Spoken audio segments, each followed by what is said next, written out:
From the library of the New York Stock Exchange at the corner of Wall and Broad Streets in New York City, you're inside the Ice House, our podcast from Intercontinental Exchange on markets, leadership, and vision in global business. The dream drivers that have made the NYSE an indispensable institution of global growth for over 225 years. Each week, we feature stories of those who hatch plans, create jobs, and harness the engine of capitalism. Right here, right now at the NYSE and at ICE's exchanges and clearinghouses around the world. And now welcome inside the Ice House. Here's your host, Josh King of Intercontinental Exchange.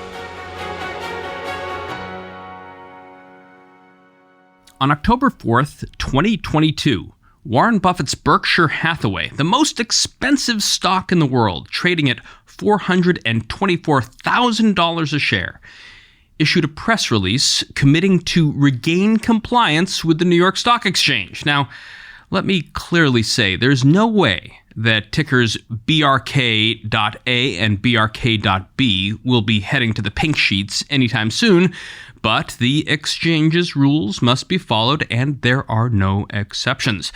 Since 1953, the rules to list on the exchange have been found in the New York Stock Exchange Listed Company Manual. The now digital document is the backbone to ensure that the exchange keeps the high standards required to remain listed here for our 230-year-old institution. So, what rule is Berkshire Hathaway in violation of?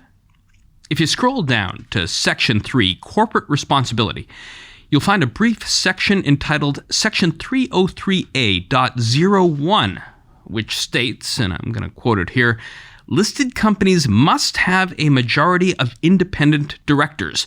Effective boards of directors exercise independent judgment in carrying out their responsibilities. Requiring a majority of independent directors will increase the quality of board oversight and lessen the possibility of damaging conflicts of interest. The next section is a several thousand-word definition of independent director. And to be fair to your ears and your time, I'm going to assure you that it thoroughly covers any potential conflicts of interest. So, with the sad passing on September 28th at the ripe old age of 96 of Mr. David Gottsman, an early investor in Berkshire Hathaway and the founder of investment firm First Manhattan Co., or FMC, the Berkshire board fell below that 50% independent mark. As the company noted in its regulatory filing, the open seat will be filled soon, but as of the time of this recording, it's not known by who.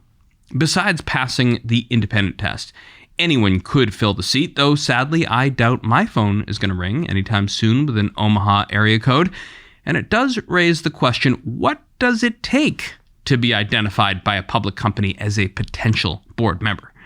To answer that question on the minds of many of our listeners is our guest today, Betsy Atkins, who served on so many influential boards that she literally wrote the book on how to become a company director.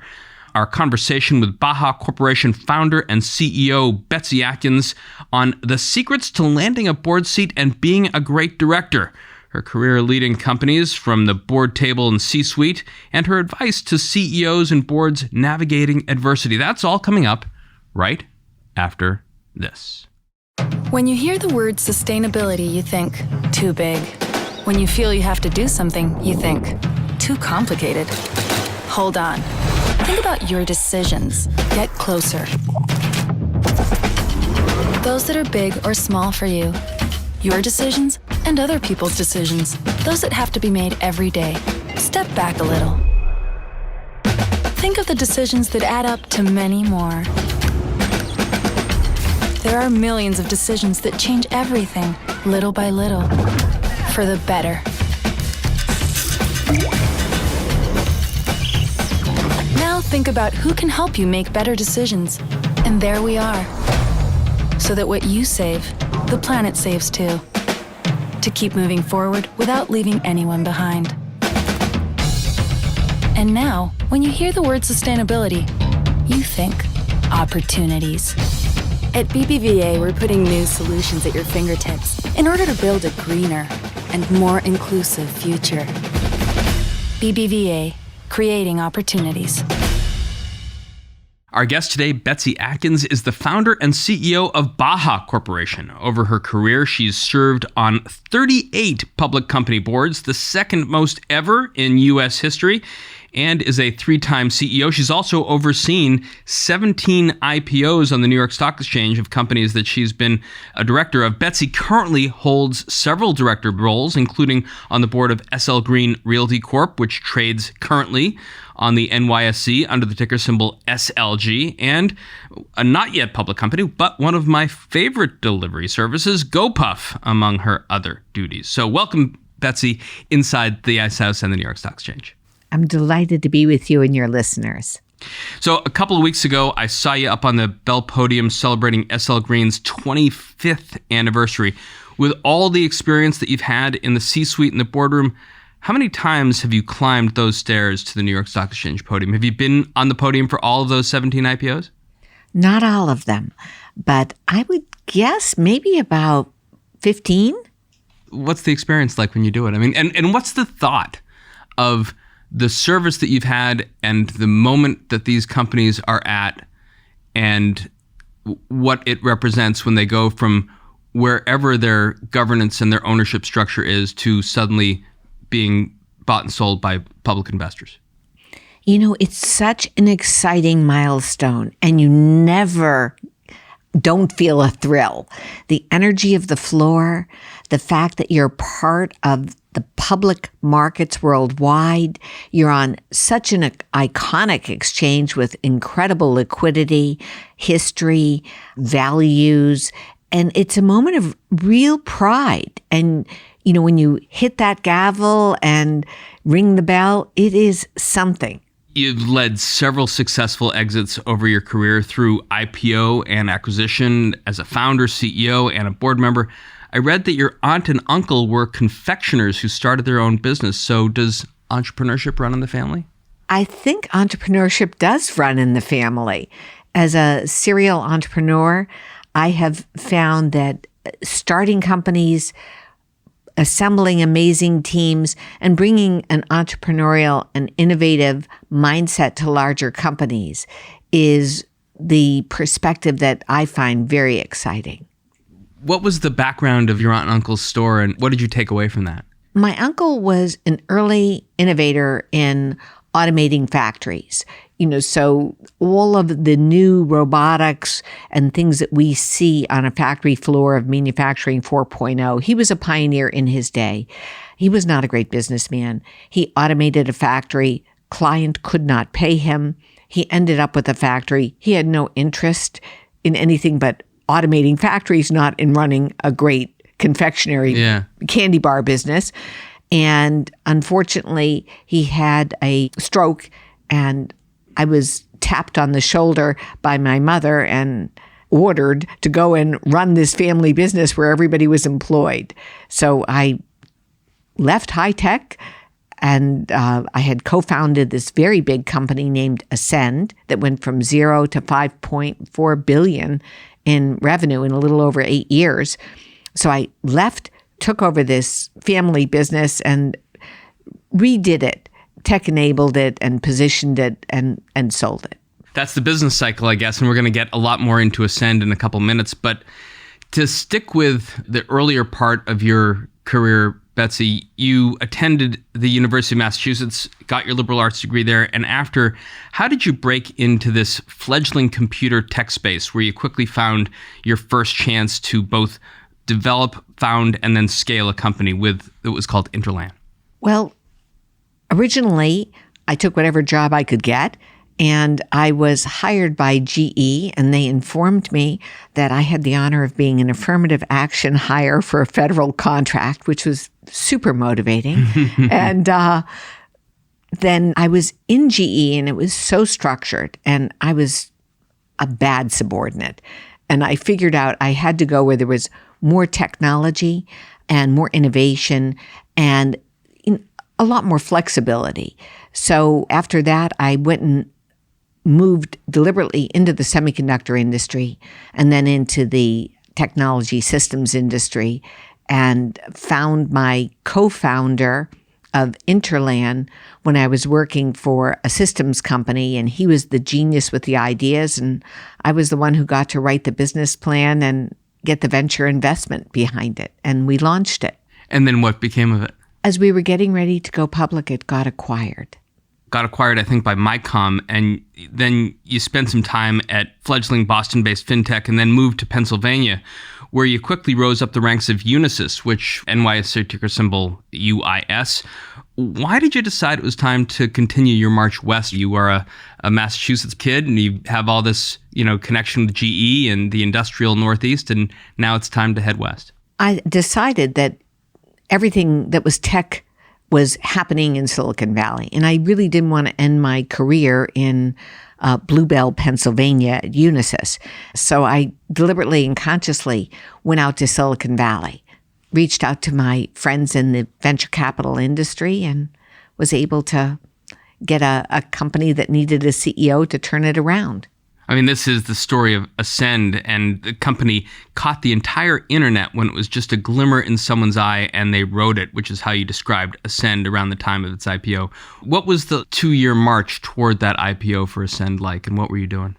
It was incredibly fast march, and it required a couple of pivots. The initial idea of what we were going to make turned out to be too small of a market, so we moved it to all of the equipment that people now would recognize as bridges and routers that the big competitor Cisco did. So Cisco was around $9 billion when we were about $5.4 billion. And the first couple of years were huge growth.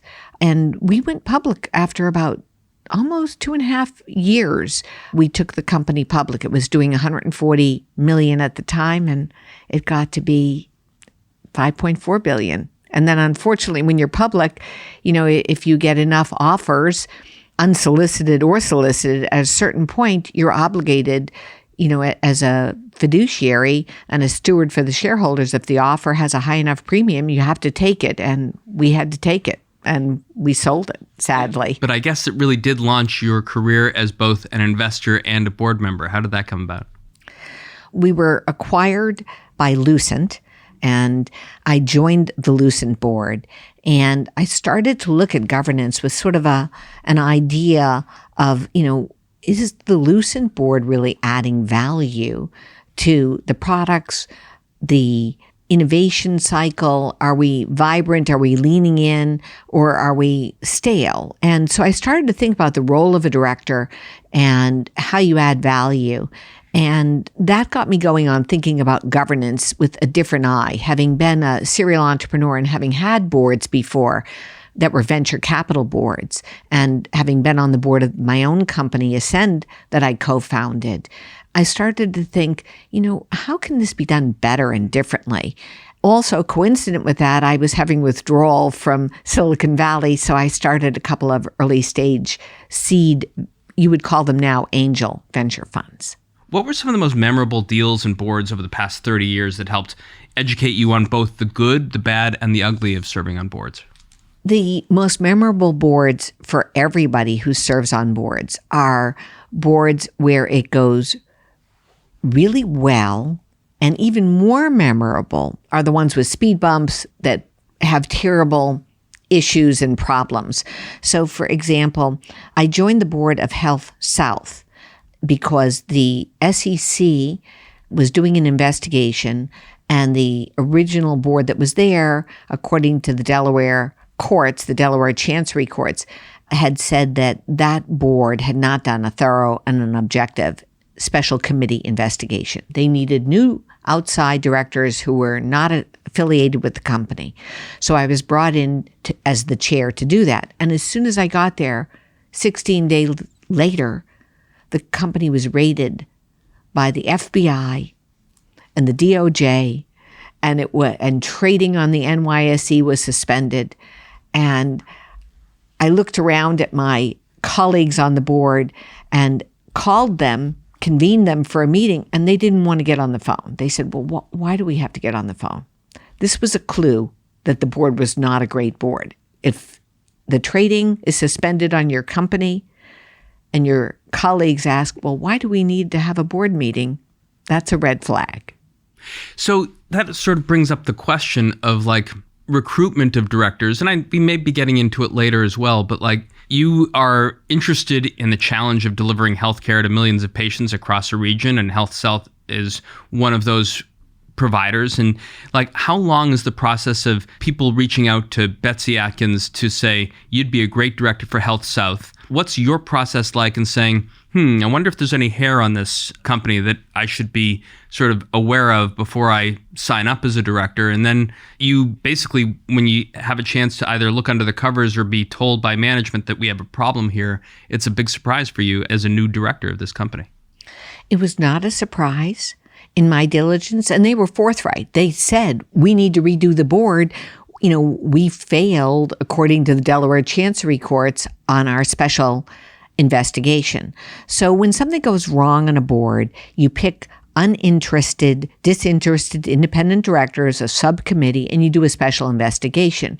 And it's something people don't know about, and it's really important to do it correctly. Process has to be pristine, the people have to be unconflicted, and the bigger learning, if you haven't done one before, is you have to control the scope. Because all of your independent outside resources, the forensic accountants, the law firms, their business model is to expand the scope, boil the ocean. Well, at a certain point, you can get a good enough insight to know, is there, fraud in your company? Is there improper, #MeToo predatory behavior, whatever it might be? You figure it out in a reasonable amount of time if you apply yourself. But if you abdicate your business judgment and decision-making to your advisors, which is what new directors do because they figure the advisors are really experienced, well, there's an inherent conflict in their business model and in your job as a steward to get to the bottom of it, get objective, important information, and then make a business judgment, make a decision, and go forward. And what's your own calculus? You're an expert at this. You can help get to the problem. You can help eliminate the conflict of interests from the advisors. And yet, you're cruising along at Baja Corporation, enjoying a great life, and they say, Betsy, we need you at this place called Health South to be a disinterested independent director. You've got your due diligence, and you say, I don't know when the problems are going to come up or how public it's going to be, but there are going to be problems. What is your personal motivation to take this on? I had been on boards that had done special committee investigations before. So I'd learned about the process on other boards because there's really no handbook. There's no way to learn this. You have to live it. Mm-hmm. So I had seen them done well and not well on boards like Lucent and other boards. I had public boards that I'd previously served on. So I thought, okay, I bring a viewpoint and a set of pattern recognition and learnings, one of which is, you get a fixed price, you limit the scope, you have a limited charter for the committee, and, you move through the process and you get to an outcome and you make a decision. So I understood it was going to be a little bumpy. I didn't expect to find out that 5 CFOs had cooked the books in a row and that the public accounting firm partner had cooked the books in a row so that there was, massive fraud. And I certainly did not expect that because it was a fraudulent director and officer application to the insurance company, that the insurance company was going to cancel the insurance. So there you are in the zone of insolvency with no insurance. That I didn't expect. I expected it to be an investigation to the CEO. Had he had advance information on new Medicare reimbursement rules, and had he front run the rest of the market and sold his shares with insider information. That was the investigation. So I expected that. I never expected the other stuff. How did the story end? The company made it through. It's a thriving, well-run company today. For me, as the new director in the zone of insolvency, what that means is you have no shield. The company can't their indemnification is worthless because you're insolvent. and the creditors then can reach and actually take your personal assets. So when the insurance policy got canceled, the D&O, I rotated off. That was way too much risk. I was not willing to risk my life savings and my house. With so much of this experience, Betsy, you are an expert on corporate governance and have championed that aspect, corporate governance, as really a competitive asset for a company. Was there a particular director or entire board that you interacted with as CEO that crystallized the importance of this discipline to you? Having been on the receiving end of directors that you had to have because venture investors put their directors on, early stage entrepreneurs will resonate with this, as well as private equity entrepreneurs, where you get assigned the director and they may or may not be helpful and they may or may not understand oversight versus overstep into the operations. And I thought, being on the receiving end of this, gosh, every director ought to take the Hippocratic Oath, like do no harm to the patient. And at a minimum, be a neutral and hopefully a value add. And I had the chance to serve with really talented people on a range of boards. I thought at Schneider Electric, my colleagues were extraordinary and the CEO was extraordinary and the engagement model was great. At SunPower, which we took public, you were thirsty for your colleagues' words. You were leaning in and just so eager to hear their ideas. They were so bright. I thought the Volvo board was extraordinary. So there have been some really standout ones. And what makes it work is when you can create that magic, where you can process as a team, where you can knit together and, actively listen and where the CEO wants the board to be a resource. As you look back at your time as a director and the people that you learned from, who would you say are the mentors and people who've shaped your philosophy when you walk into a boardroom as a director? I had the privilege of working with General Jack Chane, and he was a great chairman, and he demonstrated how you get the best out of everybody around the table, how you engage everybody, you make sure everybody speaks. Today, as a board member at Wynn Resorts, our chairman, Phil Sautre, extraordinary chairman, really brings the best out of the discussion, keeps everything at the right level, where we're focused on the main levers of the business. Our CEO at Wynn Resorts is really transparent, open, wants to stress test the ideas and the logic. So it can't be only the board. You need the CEO to, want the board, and you have to invest to build the trust with the CEO.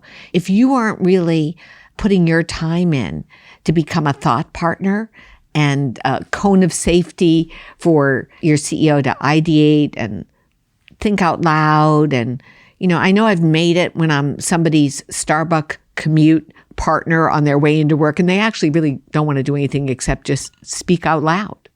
I mean, you bring up Wynn Resorts. You and I are both hailed from the Boston area. We know that Wynn, in its expansion plans, has opened a major new casino just north of Logan Airport in Boston. Massachusetts and the Boston area, certainly very storied and legendary in terms of government involvement and looking at companies that are trying to do business there. What was the importance of the cohesion and independence of the Wynn board as the state of Massachusetts and the city of Boston was looking at you and granting its license? The gaming regulators of Massachusetts, this was going to be their first, close to the city of Boston, new licensed gaming company. And we were coming off of a transition from our founder. I was not a board member when Steve Wynn was the founder, but we'd had a bumpy transition. He'd had to exit, and we had a new CEO. And the gaming people were licensors were very, very concerned about our culture of our company. There was a lot of scrutiny and inquiry. We had done a special committee investigation to understand if the culture at Wynn had an endemic problem or a couple of individuals had a problem with predatory, inappropriate behavior. So that was all very fresh. and they, did a lot of inquiry, direct, each of the directors had to meet with and be in a public hearing scenario where the gaming regulators were looking at, were we going to do the right job as oversight, and was our leadership the right leadership, and would they grant us a license?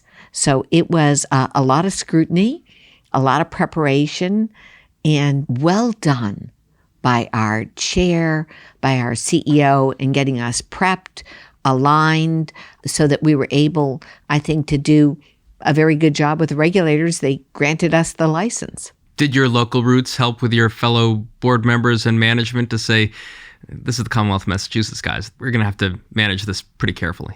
I think that being a local Bostonian helped, and it certainly helped on where to get the best cannoli in the North End. And I understand the restaurants in the Wynn resorts are awesome. I've never been there yet. Spectacular. And it's beautiful.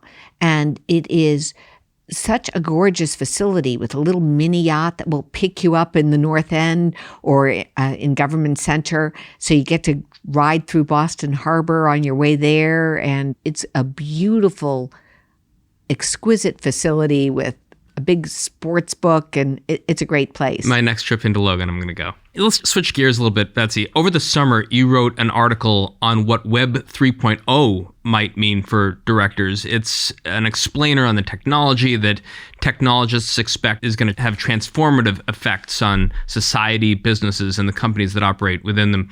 Let's hear a quick preview with a conversation that Gary Vaynerchuk had with Mark Zuckerberg about the metaverse. It's just about a year ago. Let's listen.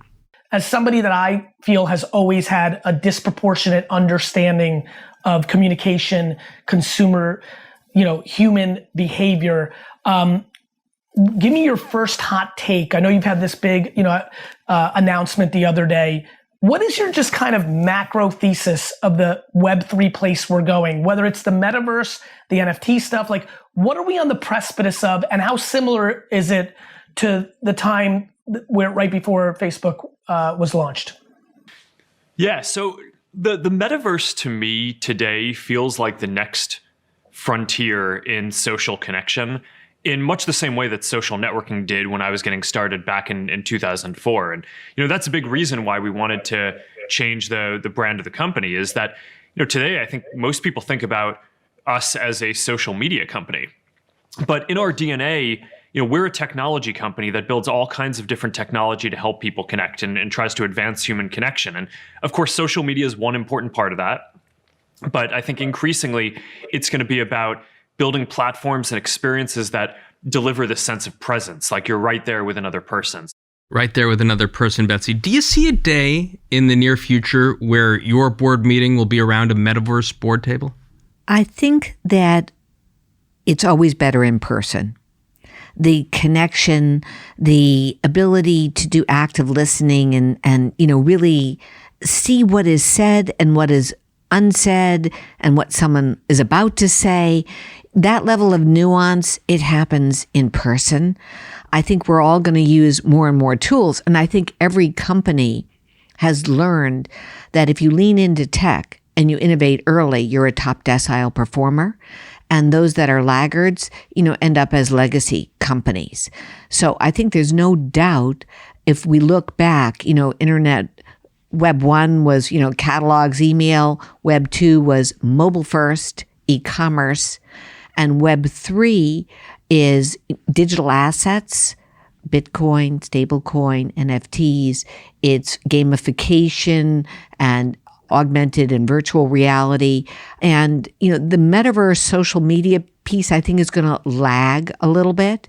But I do think, where we see distributed contracts using blockchain, I think that this is a macro trend that is going to be real. It's not a fad.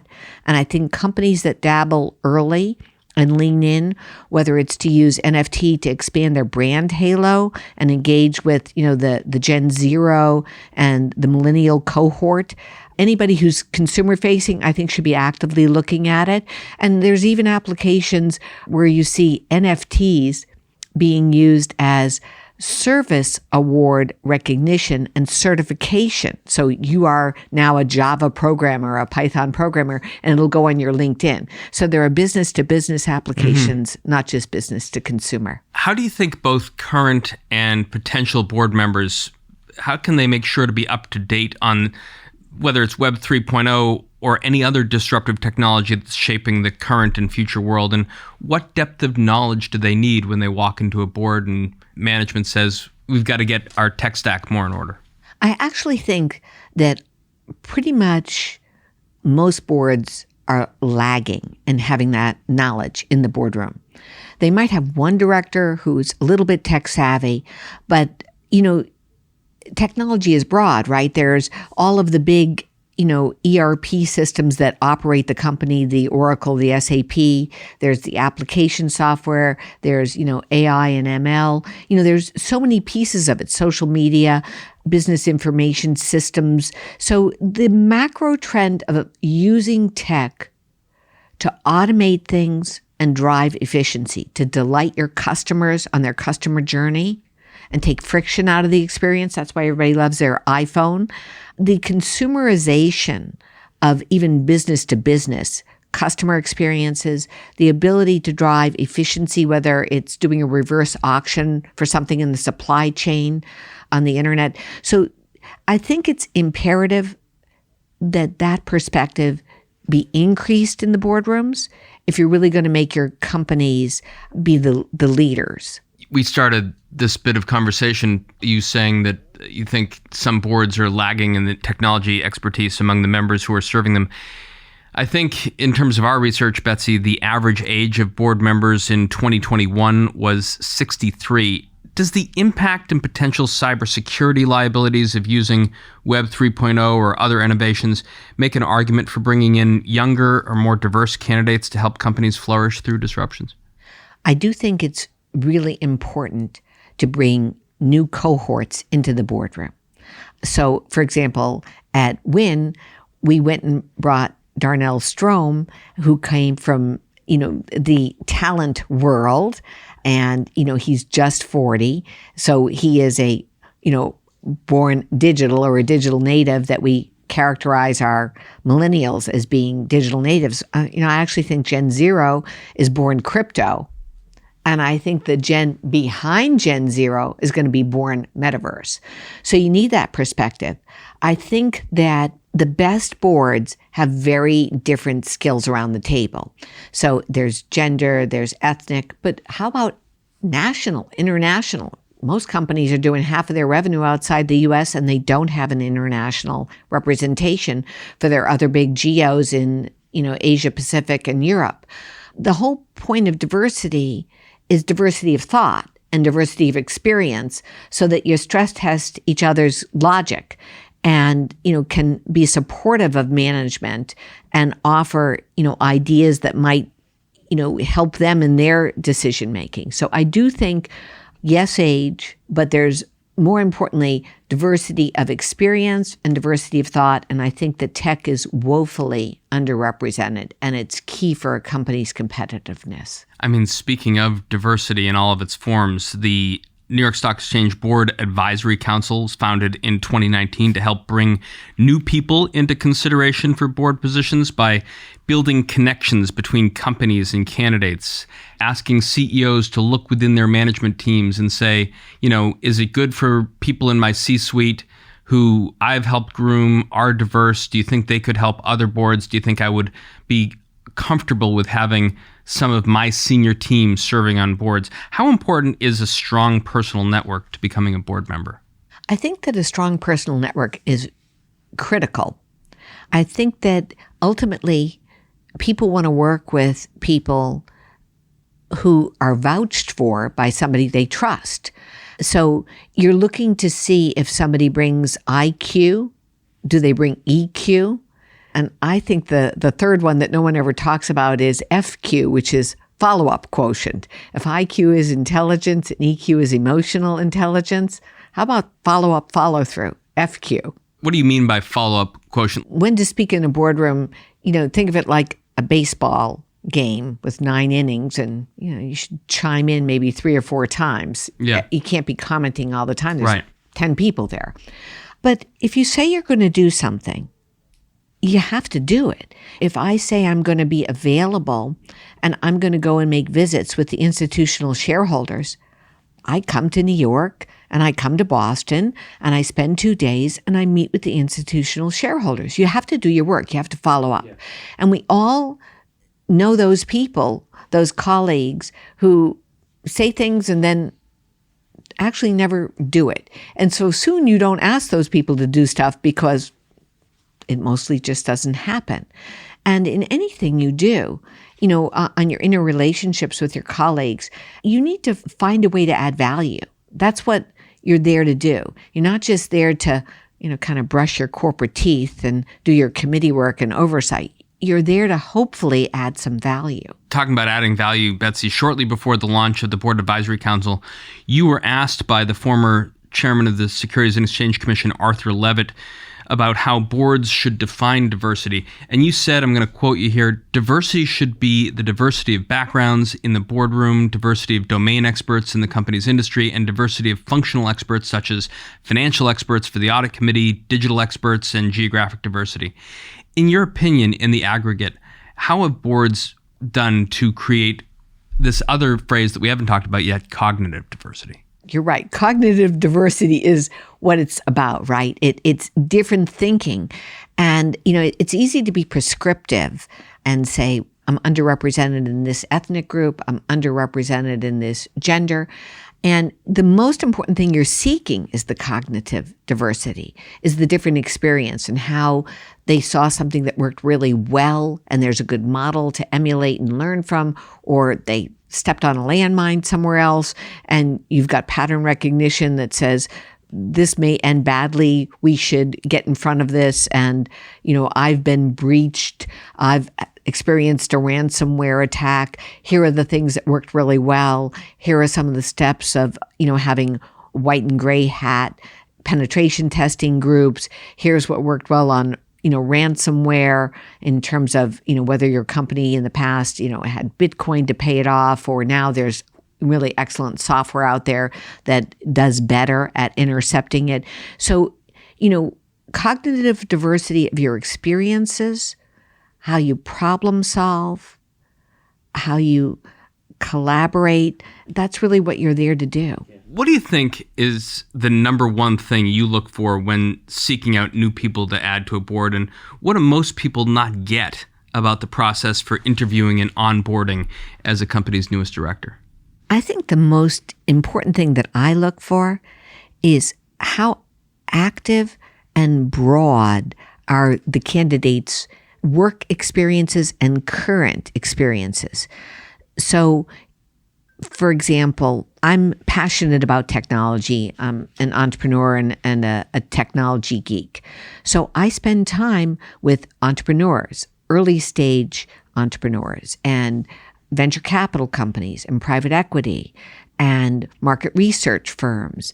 And I try all this weird stuff to see how it works. And you have to be active in what you do. You can't be a great director and you were retired for 4 or 5 years and you're no longer active in the business community. This is something that's a trophy that you talk about on, the 10th golf hole. You have to be 100% in and always learning and deeply curious.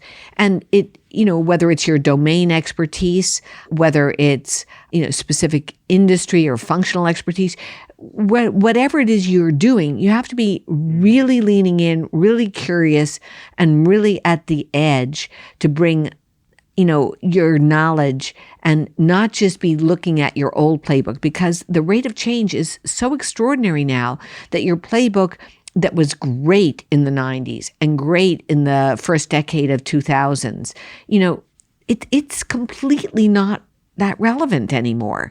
And even 2 or 3 years of having been retired, the rate of change, I used to think of it as geometric. Now it's exponential. After the break, Betsy Atkins, CEO of Baja Corporation, and I are going to discuss what CEOs and boards should consider during a time of crisis and adversity. That's all coming up right after this. And now a word from Genpact, NYSE ticker G. We are currently encountering delivery delays. Genpact is transforming supply chains using real-time data to help manufacturers keep goods flowing from the warehouse so cupboards are never bare at their house. We are in the relentless pursuit of a world that works better for people. Welcome back. Before the break, I was talking to Betsy Atkins, CEO of Baja Corporation, about her career and passion for corporate governance. I want to listen to a recent interview by Bloomberg's David Weston with KPMG's U.S. CEO Paul Knope. Tell us top line. I was particularly interested in the likelihood of recession and how bad it might get. So 91% of U.S. CEOs surveyed said that they believe there will be a recession in the next 12 months, and only 1/3 said it would be mild and short. And 51% of CEOs talked about the possibility of job force reductions in light of a potential recession. So while those are the headlines, it's also really interesting to note that 95% of CEOs are still very optimistic about growth prospects over the next 3 years, and they're thinking about transformational M&A. They're thinking about changing their organization through significant acquisitions and continuing the digital journey they've been on for the last 2.5 years. Betsy, the last recession and sustained period of market turmoil is nearly 15 years ago. A lot of companies on the stock ticker today didn't exist back then, and few management teams were in top positions back in 2008. Is this when having a strong veteran board is most important? People have seen this before. I think it is valuable because I think that people don't react quickly enough. And you now have air cover that the economy is slowing down and the recession is coming. Yet all of business, their actual revenue, has not necessarily slowed down that much. So it's time to make the hard calls early. Look at your team and figure out who has the resilience and the grit and who is a wartime leader, and encourage your CEO to look at their executive leadership team because they may not have been through adversity, and figure out who are going to be your lifeboat picks in this bumpy time. And it's very important to make the big, hard decisions early. And it's important to lean in because when you make cuts or restructuring, it destabilizes the whole employee base and they get nervous. So you have to lead from the front and be out there and reaffirm the vision and the values and why your company is special, why it's going to win, because you have to resell them. They're frightened, and you have to be present, with them in person. And, it's time to shake off the COVID cobwebs and get back out there. I mean, you're on the board of one company, SoftBank funded GoPuff, which was valued last year at $15 billion. It announced a big partnership with Grubhub yesterday to take advantage of GoPuff's infrastructure and logistics and technology capabilities. The company has great ambitions, and a pair of co-CEOs in Rafael Elishayev and Yakir Gola, who are both about 30 years old, and even as households of all ages, from college students in Boston to the King family in Manhattan, use the service to satisfy their late-night ice cream cravings. These are tough times to oversee a workforce that has grown manifold in recent years. How does your experience, expertise, counsel channel Rafael and Yakir to get the most out of what they've built, even in these uncertain times? They are amazing operators. You would never expect from the outside in, looking at two co-CEOs, to have such operational knowledge, depth, focus on profit, unit economics, building the right infrastructure to scale what is a pretty big business, well over $2 billion, growing at a very high growth rate.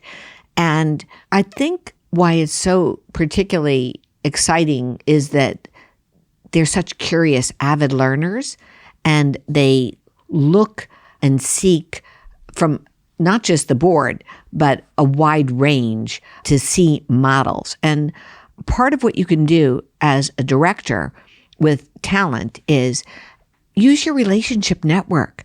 introduce them to other CEOs, introduce them, whether it's for a business partnership and a relationship with, Heineken beer, put them in touch with the CEOs there, or leaders in programmatic marketing and direct-to-consumer outreach and the design houses that do customer journey, customer experience, whatever it might be that you can bring. I think it's important to invest proactively in finding a way and figuring out how you can add value. Look where you are in the life cycle of the company and know that it's going to keep changing, and figuring out what experiences, relationships, insights, resources, consultants do you know who can be an asset and a resource, and figuring out the right timing so that you're not interfering with operations to add value, and building the trust. I think that's the role of a board in hypergrowth. That's the role of the board in hypergrowth. A CEO that is the person that investors, employees, and customers look to in time of uncertainty. But because of this, do you believe that a CEO should also be chair of the board as well? And has your thinking about the overlap between these two roles evolved over the course of your career and your board services? That's always an interesting topic. If I'm remembering correctly, I haven't gone back and looked at the data. It's about 50-50 order of magnitude of companies where the founder and CEO is chair and where there's an independent chair. I think that governance groups prefer a separated model. I think that having a strong lead independent director in that role is the counterbalance to the consolidation of power in the CEO and the chair role. I think that it's so individual. If you have an iconic, great CEO, for example, and the model that was in place was the combined CEO chair, if it's a new CEO, sometimes you see it get separated, but over time, as that CEO, really does an extraordinary job, they want that title that the previous CEO had earned. So we did that model at Schneider Electric. When Jean-Pascal Tricoire first became CEO, it was separated. And then as it was proven that he was an extraordinary CEO, we combined the titles. So it's very almost individual specific. We were talking about this separated model of chair and CEO. You mentioned earlier the idea of, in times of adversity, the need to find, wartime lieutenants, wartime commanders rather than peacetime commanders. What do you think are the different qualities needed to be successful as a wartime leader versus a peacetime leader? I think a wartime leader has to have grit, has to have hustle, has to have the ability to galvanize everybody behind them and be charismatic while being authentic and truly caring about your people. Your people will follow you into a burning building if they know you love them and care about them and that you would go in for them. They will go in for you. So I think that the EQ is, especially in tough times, important. And you need to do things like, skip level breakfast, go out there and be with your people, get your leadership team out there. And I think you need clarity and specificity on a few important things. It's like a laser beam. What are the most important things that you're going to do? Don't diffuse the beam. Have clarity and drive alignment around what are the most important objectives. Wartime or peacetime, one of the macro trends that really can't be ignored is the pressure on companies to respond to highly charged social, political issues in the U.S. and really across the globe. Last year, in response to ballot access legislation at the state level, perennial board members like Ken Chenault, Ken Frazier, Roger Ferguson, Melody Hobson, all vocal in their view that corporate America should take a stand. It's just one of the many issues that have got board members to speak out. From a board level perspective, what is the process when it comes to deciding whether a company should comment on an issue that's making headlines at that moment? I think the first thing that the CEO needs to do with their leadership team is create a policy when we speak internally, when we speak externally, and why. And then back it in to what are your various constituencies. You have your employees, your investors and your customers. And you have to speak where it's germane to your business. So if I'm Patagonia and there's, some big deforestation going on and I'm all about the environment, then it's reasonable and we should speak. The difficulty is that we're starting to see things get conflated on the role of the corporation. And your goal is to keep an open and inclusive environment in your values, your vision, your mission, and your purpose. The problem with social issues are they're political, they're not policy. So you need to have an open, inclusive policy to get the best out of everybody and keep everybody together on what you value. When you get from policy to politics, it becomes divisive. And you're going to polarize people. And in certain industries, for example, in the tech industry in Silicon Valley, the employee cohort is pressuring CEOs to take a position on every social issue. And then the question is, where do you stop? George Floyd, Ukraine, well, what about the floods in India? Should you speak about this? So I think that it is important to know when you speak and why, how it relates to your business. Is speaking out going to improve your business? Or is there a downside? And then you need to have alignment around the leadership team and explain it to your employees who likely are a big pressure point. You really want to drive unity and you really want to avoid things that polarize. On the one hand, those companies in Georgia like Coca-Cola, Delta Airlines felt like they had to speak out.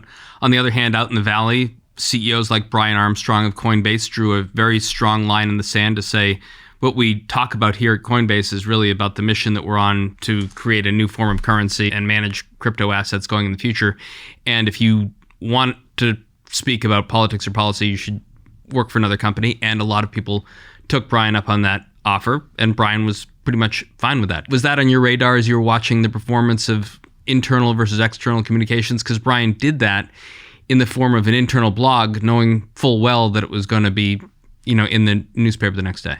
I watched it, and I think that it's a very courageous thing to do. I think when you're building a startup, the intensity of all hands on deck at all times, that's the culture he wants to build in that company. And so consistent with the qualitative, soft cultural attributes that you're building in your company, he wanted to make that statement. It's difficult when you get a very vocal minority that pushes a company. They had that happen at Netflix too, where they were pushed to create content for one political viewpoint, and finally they were missing so much of the market, they had to make a massive change. So I think you have to remember, what is your true north? Is it your customers, your business, your revenue, or your employees, or your investors? You have to balance all three. All three are needed.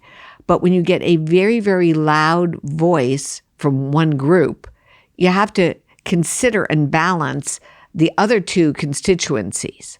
How do you coach a CEO to find their true north if you get into a boardroom and you feel like their compass is a little back and forth, they don't quite know? I mean, is your job as a director the things that you say around this table, your interjections around one person of 10?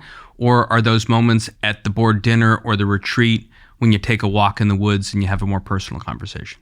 That kind of conversation is one-on-one, and you can only have it if you've established trust. If you've invested your time to go above and beyond, to prove that you're a trustworthy, in the cone of silence, you can have this conversation which is fraught with a lot of pros and cons and personal views and privately held thoughts.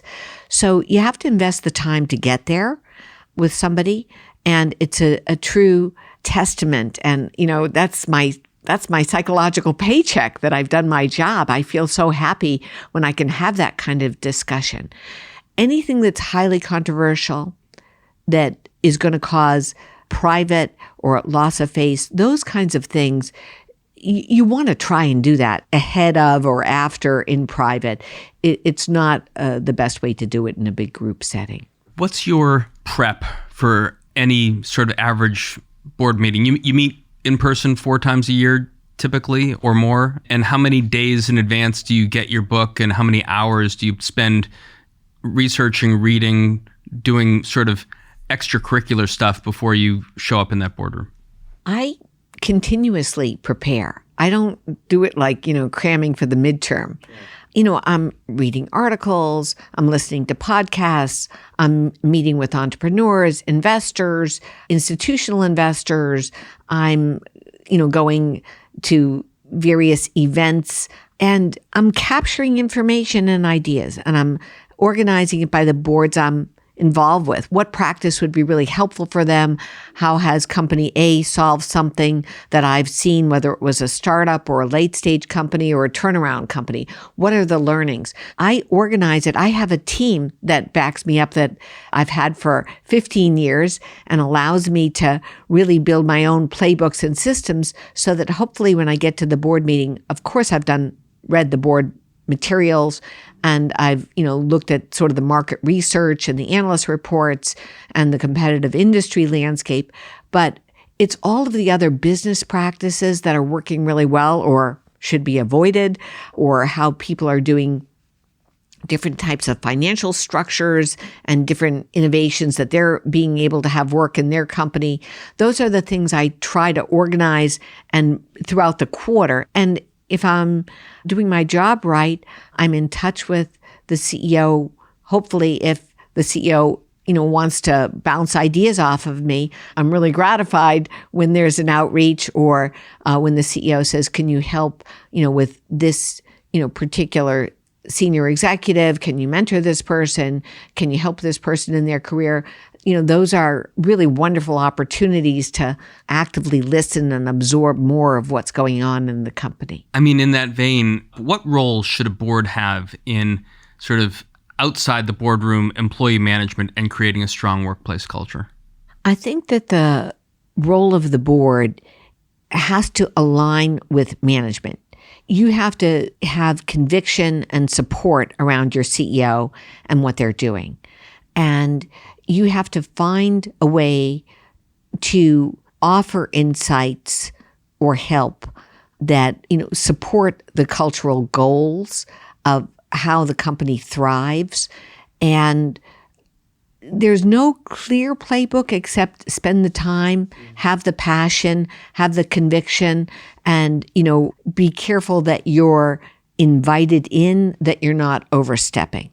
As we look toward 2023, Betsy, do you have any recommendations or conclusions that you'd like to leave our audience with? Yes, I think the most important things going into a bumpy time are to top grade your team, have the courage to move on the B players. When you've got an A player, when you have a C, move on the B. There's a lot of talent out there now. Be in person as much as you can and lead from the front. Everybody got used to being remote, and I think it's not as effective as getting your team back together, getting your team out in the field with your customers, with your employees, with your investors. I think those things, and looking at who has the grit to get through a bumpy time and lean into technology. Final question. We mentioned at the beginning of our conversation your book, Be Board Ready, The Secrets to Landing a Board Seat and Being a Great Director. Where can our listeners find the book and learn more? Well, actually, from you here in the notes, I'm happy to make the digital copy available for free or on Amazon. Well, thank you very much on behalf of all of our listeners, both for the journey that you've taken us on in this last hour and for the extracurricular and advanced learning they're going to get in the book. It's been great to have you inside the Ice House. I've really enjoyed it. Thank you. And that's our conversation for this week. Our guest was Betsy Atkins, founder and CEO of Baja Corporation. If you like what you heard, please rate us on iTunes so other folks know where to find us. And if you've got a comment or a question, you'd like one of our experts to tackle on a future show, email us at icehouse@ice.com or tweet at us at icehousepodcast. Our show is produced by Pete Ash with production assistance and engineering from Ian Wolfe. The director of programming and production for the New York Stock Exchange and ICE is Marina Stanley, and I am Josh King, your host, signing off from the library of the New York Stock Exchange. Thanks for listening. Talk to you next week. Information contained in this podcast was obtained in part from publicly available sources and not independently verified. Neither ICE nor its affiliates make any representations or warranties, express or implied, as to the accuracy or completeness of the information, and do not sponsor, approve, or endorse any of the content herein, all of which is presented solely for informational and educational purposes. Nothing herein constitutes an offer to sell, a solicitation of an offer to buy any security, or a recommendation of any security or trading practice. Some portions of the preceding conversation may have been edited for the purpose of length or clarity.